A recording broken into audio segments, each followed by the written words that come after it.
इस युवती के साथ में संबंध थे। रविंद्र गौड़ द्वारा ये हत्या कारित की गई। पुलिस के द्वारा बॉडी को बरामद किया गया है। रिश्तों को झकझोर कर रख देने वाली यह कहानी उत्तर प्रदेश के मिर्जापुर जिले से जुड़ी हुई है। उत्तर प्रदेश के जिला मिर्जापुर के क्षेत्र जमालपुर थाना क्षेत्र के जयपट्टी कलां गांव में संतोष कुमार भारती का परिवार रहता है। परिवार में पत्नी सोनी देवी, 2 बेटियां और एक बेटा वीरेंद्र कुमार हैं। मेहनत मजदूरी व थोड़ी बहुत बंटाई पर खेती लेकर संतोष अपने परिवार का भरण पोषण कर लेता था। अचानक एक दिन ऐसा आया कि 47 साल का संतोष कुमार भारती अचानक से गायब हो गया। काफी खोजबीन के बाद भी जब कोई पता नहीं चला तो संतोष के बेटे वीरेंद्र कुमार ने 4 अक्टूबर 2022 को जमालपुर थाने में पिता की गुमशुदगी दर्ज करवाई। गुमशुदगी दर्ज होते ही पुलिस ने संतोष कुमार की खोजबीन शुरू कर दी। एसएचओ मनोज कुमार ने संतोष के घर जाकर परिवार के लोगों से पूछताछ की। घर वालों ने उन्हें बताया कि वह सुबह दिशा मैदान के लिए निकले थे। दोपहर तक उनका पता न चलने पर परिवार के लोगों का रो रो कर बुरा हाल हो गया था, तो दूसरी ओर गांव वाले भी संतोष के अचानक गायब होने को लेकर हैरान हो गए थे। गांव में तरह तरह की चर्चाएं शुरू हो गई थीं। जितने मुंह उतनी बातें होने लगी थीं। सभी लोग सुबह से ही खोजबीन कर थक हार चुके थे कि अचानक संतोष के बेटे वीरेंद्र कुमार का ध्यान अपने पिता के दोस्त रविंद्र गौड़ की तरफ गया, तो वह बिना कोई समय गंवाए रविंद्र गौड़ के घर की ओर बढ़ चला। तभी रास्ते में उसका रविंद्र से सामना हो गया। रविंद्र को देख वीरेंद्र तपाक से पूछ बैठा, चाचा, मेरे पिताजी को आपने देखा है क्या? सुबह से ही वह गायब हैं। शाम होने को है, लेकिन अभी तक उनका कोई पता नहीं चल सका है। ऐसा पहले तो कभी नहीं हुआ है। वीरेंद्र अभी अपनी बात पूरी कर भी नहीं पाया था कि रविंद्र घबराई हुई आवाज में बोला, मैंने तो नहीं देखा उन्हें, हो सकता हो कहीं गए हों। रविंद्र इतना कहने के साथ नजरें छिपाने लगा था। रविंद्र के मुंह से इतना सुनने के बाद वीरेंद्र अपने घर की ओर लौटने तो लगा था, लेकिन न जाने क्यों उसके मन में विचार आया कि आखिरकार रविंद्र, जो उसके पिता का लंगोटिया दोस्त है, वह घबराया हुआ क्यों है। मन में उठ रही आशंकाओं के हिलोरें जब शांत नहीं हुई तो वीरेंद्र घर आने के बाद सीधे जमालपुर थाने पहुंच गया। थाने पहुंचकर उसने अपने पिता की गुमशुदगी और पिता के दोस्त रविंद्र के बदले हुए व्यवहार के बारे में जानकारी देते हुए मन में उठ रही आशंकाओं के बारे में एसएचओ मनोज कुमार को अवगत कराया। उसने उनसे गुजारिश की कि एक बार वह अपने स्तर से रविंद्र से पूछताछ करें तो शायद उसके पिता के बारे में कुछ जानकारी मिल जाए। वीरेंद्र की बात सुनने के बाद एसएचओ को भी कुछ लगा कि एक बार रविंद्र से पूछताछ कर लेने में क्या हर्ज है। इसके बाद बिना देर किए वह अपने हमराही जवानों के साथ रविंद्र गौड़ के घर पहुंच गए। वह घर पर ही मिल गया। रविंद्र से पूछताछ के दौरान उन्हें ऐसा कुछ लगा जैसे कि रविंद्र उनसे जरूर कुछ छिपा रहा है, क्योंकि पूछताछ के दौरान न केवल उसकी आवाज लड़खड़ा रही थी, बल्कि वह नजरें भी चुरा रहा था। इंस्पेक्टर मनोज कुमार रविंद्र गौड़ से सख्ती से कुछ पूछताछ करते कि इसके पहले ही मौके पर काफी संख्या में गांव वालों की जुटी भीड़ और पुलिस जवानों की नजर रविंद्र के पुराने शौचालय के अंडरग्राउंड टैंक के पास गई। वहां भारी मात्रा में गिट्टी आदि बिखरी हुई थी। लग रहा था जैसे गिट्टी पुराने टैंक में भी डाली गई हो, जिसे देख सहज ही अंदाजा लगाया जा सकता था कि यह सब कुछ समय पहले ही किया गया है। एसएचओ मनोज कुमार ने रविंद्र गौड़ से पुराने शौचालय के पास बिखरी हुई गिट्टी के बारे में पूछा तो रविंद्र के माथे पर मानो पसीना नजर आने लगा। वह पसीने से न केवल तरबतर हो गया था, बल्कि थर थर कांपने भी लगा था। उसके मुंह से शब्द ही नहीं निकल पा रहे थे। एसएचओ रविंद्र गौड़ को अपने साथ थाने ले आए। थाने में आते ही एसएचओ ने रविंद्र से दोबारा पूछताछ शुरू की। पहले तो रविंद्र उन्हें टाल मटोल करते हुए गुमराह करने का प्रयास करने लगा, लेकिन जैसे ही उन्होंने अपना पुलिसिया अंदाज दिखाया तो वह टूट गया और रट्टू तोते की भांति सारी सच्चाई उगल दी। रविंद्र गौड़ ने जो बताया उसे सुनकर सभी हैरान हो उठे। आनन फानन में एसएचओ मनोज कुमार रविंद्र को लेकर उसके घर के पीछे पुराने शौचालय की टंकी के पास पहुंचे। फिर उसकी निशानदेही पर उन्होंने शौचालय की टंकी से संतोष कुमार की लाश बरामद कर ली। रविंद्र ने उसकी हत्या करने के बाद शौचालय के पुराने टैंक में लाश को छिपाने के बाद ऊपर से गिट्टियां डाल दी थीं ताकि किसी को इसका पता न चल सके और शौचालय की बदबू में लाश होने का भी किसी को अंदाजा न हो।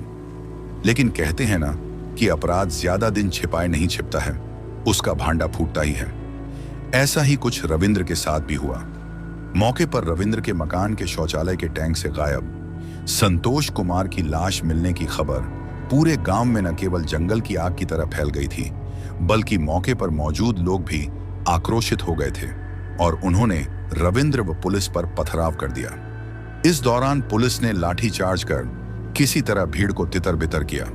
ग्रामीणों के उग्र तेवर देख पुलिस को न केवल मौके पर भारी संख्या में आसपास के थानों की पुलिस फोर्स और पीएसी बुलानी पड़ी, बल्कि कड़ी मशक्कत के बाद किसी प्रकार आरोपी रविंद्र को पुलिस कस्टडी में लेकर उसे व घायल पुलिस वालों को अस्पताल भिजवाया, जहां से उसे प्राथमिक उपचार के बाद ट्रॉमा सेंटर वाराणसी रेफर कर दिया गया था। रविंद्र गौड़ से पूछताछ करने के बाद पुलिस ने उसके बेटे गौतम गौड़ और मृतक की 20 वर्षीय बेटी सुमन को भी गिरफ्तार कर लिया। एसपी संतोष कुमार मिश्रा जी ने 6 अक्टूबर 2022 को पुलिस लाइन सभागार में मीडिया से बातचीत के दौरान मामले का खुलासा करते हुए बताया कि संतोष कुमार भारती की हत्या में उसकी सगी बेटी सुमन, उसके प्रेमी रविंद्र प्रसाद गौड़ और रविंद्र के बेटे गौतम गौड़ का हाथ है। यानी 47 वर्षीय रविंद्र प्रसाद गौड़ मृतक की बेटी सुमन से प्यार करता था। प्रेस वार्ता में तीनों आरोपियों ने संतोष कुमार की हत्या करने की बात स्वीकार करते हुए उसकी हत्या से जुड़ी जो कहानी बताई वह हर किसी को सोचने पर मजबूर कर रही थी। उत्तर प्रदेश के मिर्जापुर जिले के जयपट्टी कलां गांव निवासी संतोष कुमार भारती का अपना एक भरा पूरा परिवार था। परिवार में बीवी, एक बेटे सहित 2 बेटियां थीं। बात आज से कोई 30 साल पहले की है। जयपट्टी कलां गांव में रविंद्र प्रसाद गौड़ अली नगर जनपद चंदौली से आकर बस गया था। उसने यहां गांव में एक आटा चक्की लगा ली। इसके साथ ही उसने झाड़ फूंक का भी काम शुरू कर दिया। गांव में कारोबार और आमदनी बढ़ने के साथ रविंद्र गौड़ ने पैसे का लेन देन भी शुरू कर दिया था। वक्त जरूरत पड़ने पर वह लोगों की मदद कर दिया करता था, बदले में वह सूद वसूला करता था। इससे उसकी पहचान गांव में और भी मजबूत हो गई थी। आटा चक्की पर आते जाते समय रविंद्र की मुलाकात संतोष कुमार से हो गई थी। इसके बाद उन दोनों की दोस्ती भी गहरी हो गई थी, क्योंकि दोनों शराब पीने के लती थे, सो दोनों की खूब पटने लगी थी। रविंद्र संतोष के घर भी आने जाने लगा था। खाने पीने से लेकर वक्त जरूरत पड़ने पर वह संतोष की पैसों से भी मदद कर दिया करता था।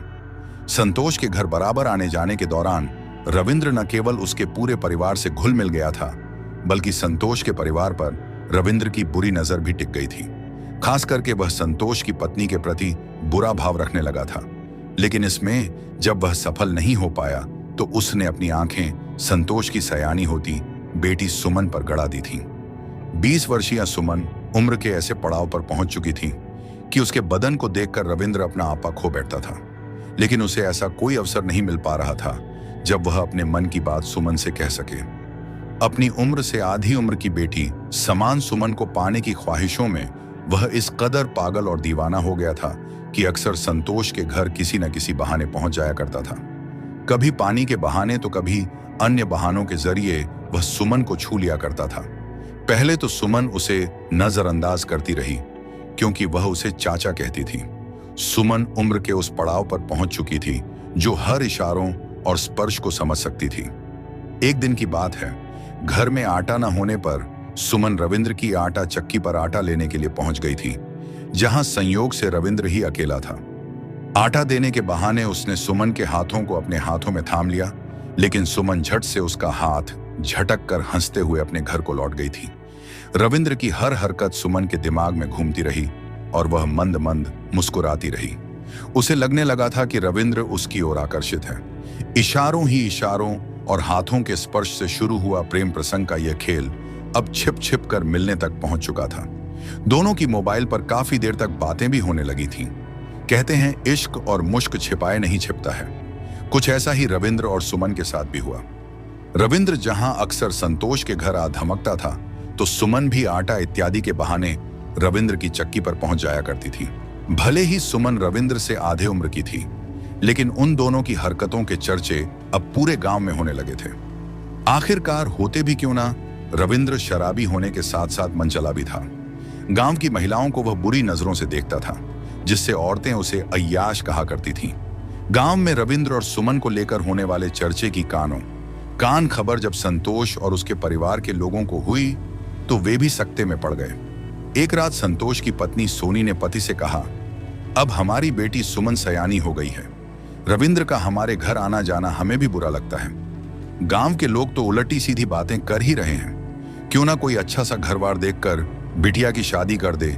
माँ और पिता के बीच हो रही इस बातचीत को सुमन ने भी उस रात सुन लिया था और जैसे ही सुबह हुई उसने चुपके से मोबाइल से रविंद्र को यह बात बता दी। उसी दिन शाम ढलने के बाद दिशा मैदान जाने के बहाने खेतों की ओर निकली। सुमन रविंद्र से मिली और बुरा सा मुंह बनाते हुए कहा, आप जल्दी से कुछ करो, नहीं तो पापा हमारी शादी तय कर देंगे, फिर हम दोनों नहीं मिल पाएंगे।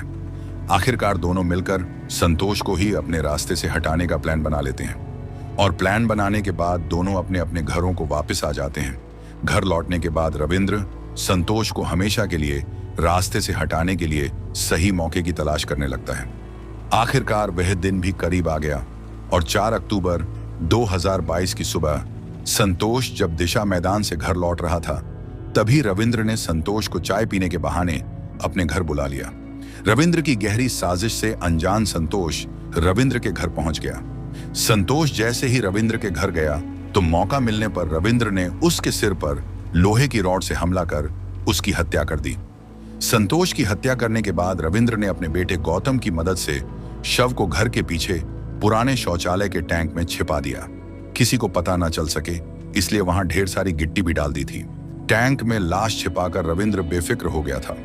वह संतोष के गायब होने के बाद पुलिस और उसके परिवार की गतिविधियों पर नजर गड़ाए हुए था, लेकिन उसका यह राज ज्यादा दिनों तक छिप नहीं सका और आखिरकार वह अपने ही बुने हुए जाल में फंसकर पुलिस के हत्थे चढ़ गया। उसकी निशानदेही पर पुलिस ने वारदात में प्रयुक्त लोहे की रॉड और गैंती बरामद कर ली। घटना का खुलासा होने के बाद पुलिस ने मृतक की बेटी सुमन, उसके प्रेमी रविंद्र गौड़ और उसके बेटे गौतम गौड़ को संतोष कुमार भारती की हत्या के जुर्म में गिरफ्तार कर आवश्यक कार्रवाई के बाद सक्षम न्यायालय में पेश किया, जहां से तीनों को जेल भेज दिया गया। हत्यारोपी रविंद्र गौड़ की करतूतों की जहां पूरे गांव में खूब थू-थू हो रही थी, तो वहीं पिता की हत्या के आरोप में जेल की सलाखों तक पहुंची बेटी की करतूतों को लेकर भी उसके घर परिवार के लोग शर्मसार हैं। जिस बेटी को ब्याह कर उसके जीवन को संवारने का सपना मां बाप ने पाल रखा था, वह तो चकनाचूर हुआ ही, मां की मांग का सिंदूर भी उजड़ गया। आप इस घटना और ऐसी कलयुगी बेटी के बारे में क्या कहना चाहोगे? कमेंट बॉक्स में अपनी राय दे सकते हैं। मिलते हैं किसी और कहानी के साथ, तब तक के लिए धन्यवाद।